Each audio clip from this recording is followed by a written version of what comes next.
저는 4년 전 겨울 북한 청진의 한 광장. 저는 군중 속에 서 있었습니다. 수천 명이 모여 있었고 앞쪽에는 5명의 죄수가 기둥에 묶여 있었습니다. 2명은 여자였습니다. 저 여자들 보이지? 다리가 묶여 있어. 옆에 선 누군가가 속삭였습니다. 저는 눈을 가늘게 뜨고 봤습니다. 정말로 2 여자 죄수는 손뿐만 아니라 다리까지 끈으로 단단히 묶여 있었습니다. 남자 죄수들은 손만 묶였는데 말이죠. 왜 다리까지? 도망 못 가게 하는 거겠지. 하지만 그건 사실이 아니었습니다. 총성이 울렸습니다. 5개의 몸이 동시에 무너졌습니다. 저는 봤습니다.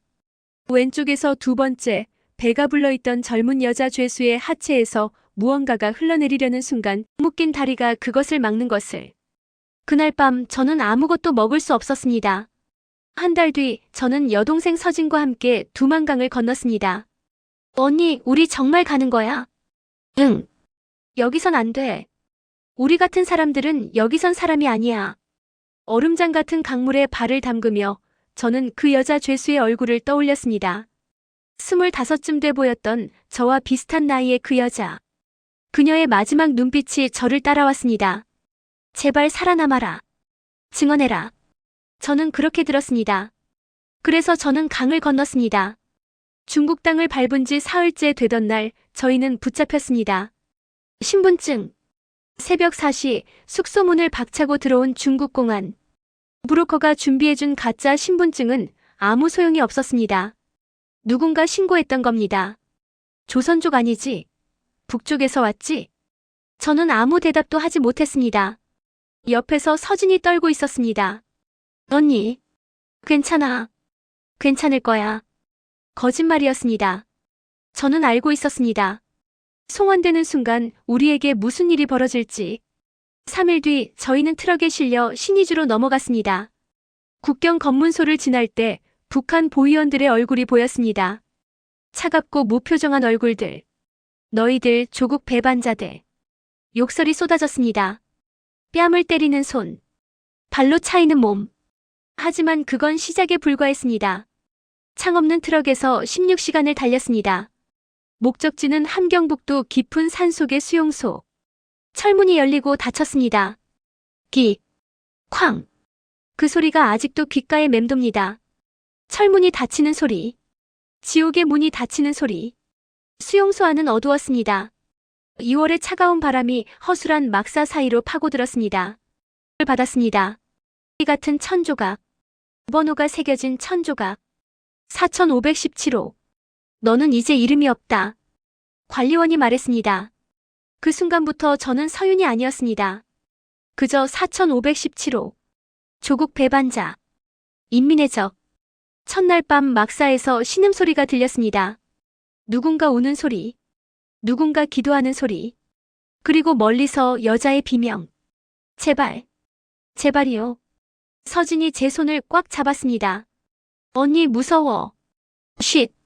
괜찮아. 내가 지켜줄게. 또 거짓말이었습니다.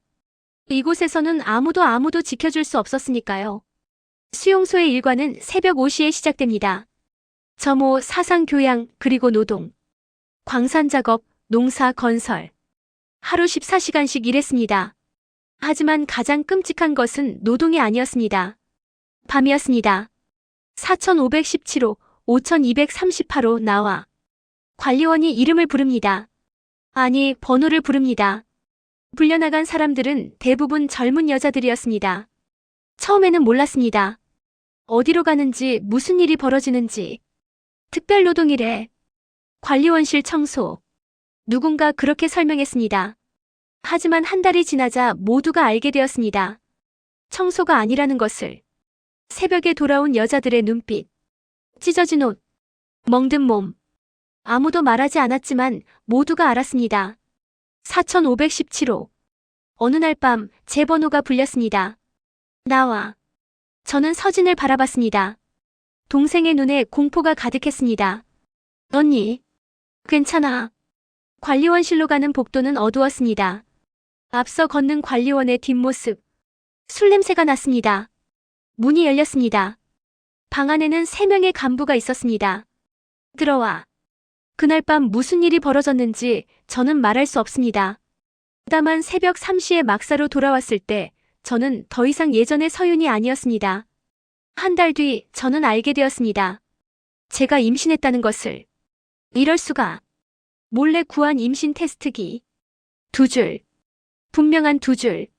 공포가 엄습했습니다. 수용소에서 임신한 여자 죄수가 어떻게 되는지 소문으로 들어서 알고 있었습니다. 낙태시킨대. 강제로. 아니야, 들었는데 아예. 그 이상은 아무도 말하지 못했습니다. 저는 배를 감싸쥐었습니다. 원하지 않은 아이. 폭력으로 생긴 생명. 하지만 그래도 생명이었습니다. 어떡하지? 대답은 없었습니다. 하연을 처음 본 건 4월이었습니다. 30살쯤 돼 보이는 여자. 배가 불러 있었습니다. 임신 7개월쯤. 저 사람도 탈북자야? 아니. 남편이 간첩 혐의로 총살당했대. 그래서 같이 끌려온 거래. 연좌제. 북한에서는 한 사람이 죄를 지으면 3대가 처벌받습니다. 하연의 죄는 남편을 사랑했다는 것뿐이었습니다. 하연은 임신했음에도 노동을 강요당했습니다. 빨리 못해. 간부가 소리쳤습니다. 하연이 비틀거렸습니다. 배를 감싸고. 제발. 아기가. 아기. 반역자의 씨가 무슨 아기야. 발길질이 날아왔습니다. 배를 향해. 정확히 배를 향해. 으악. 하연의 비명. 그리고 흘러내리는 피. 그날 밤 하연은 막사에서 신음했습니다. 내 아기. 내 아기.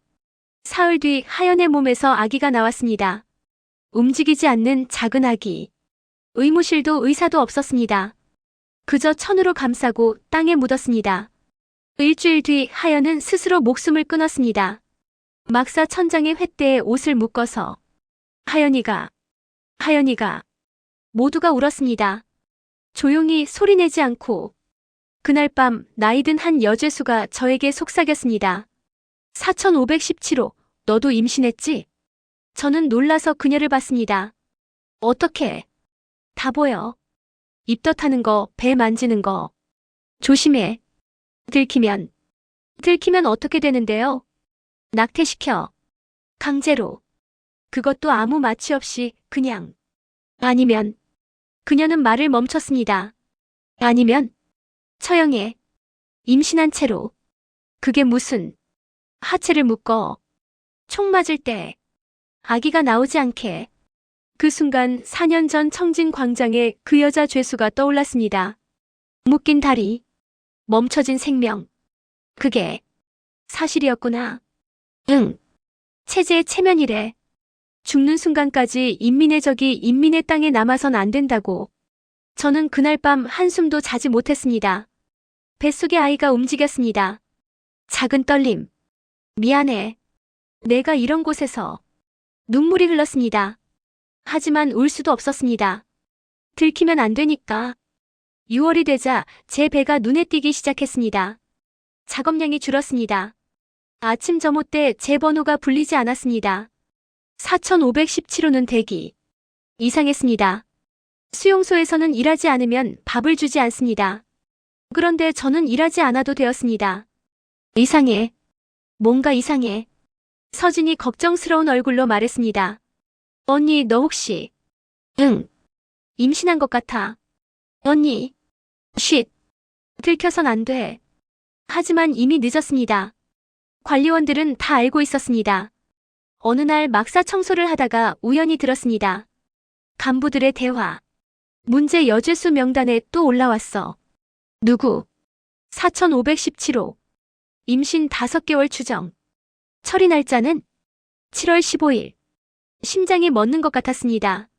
7월 15일. 한 달 뒤. 처리가 뭐예요?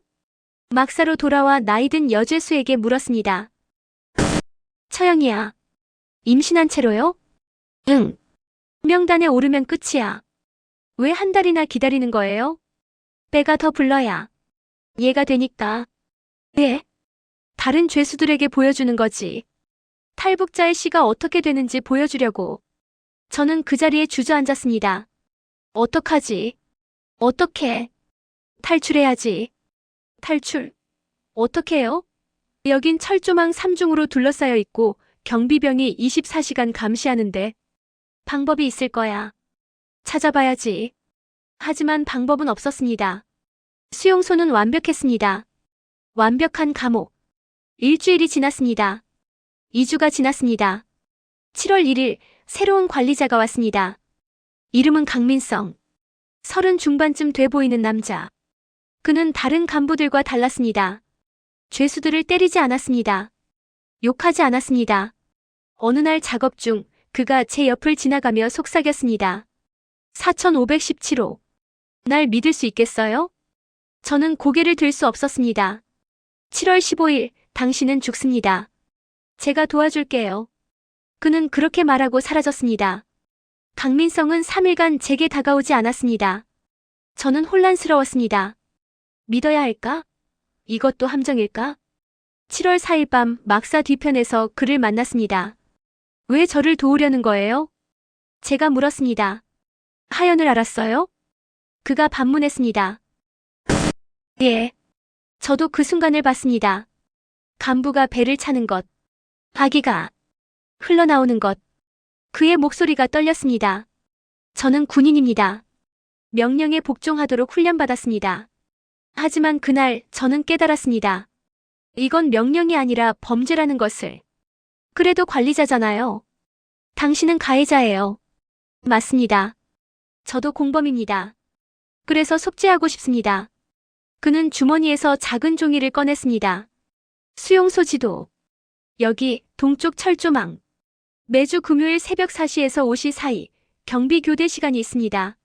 10분간 사각지대가 생깁니다. 10분이요? 충분합니다. 철조망을 잘라내고 강가까지 뛰면 됩니다. 강가요? 두만강 지류. 거기서 2km 떨어진 곳에 중국 마을이 있습니다. 제 친구가 있습니다. 탈북 브로커. 저는 믿을 수 없다는 표정으로 그를 봤습니다. 왜 이렇게까지? 제 여동생이었습니다. 네? 하연. 제 여동생이었습니다. 다른 성을 썼지만 친여동생이었습니다. 충격이었습니다. 남편이 총살당하고 임신한 채 이곳에 왔을 때 저는 아무것도 할 수 없었습니다. 제가 친오빠라는 것조차 밝힐 수 없었습니다. 밝히면 저까지. 그의 눈에 눈물이 맺혔습니다. 그래서 지켜만 봤습니다. 동생이 맞고 아기를 잃고 죽어가는 것을.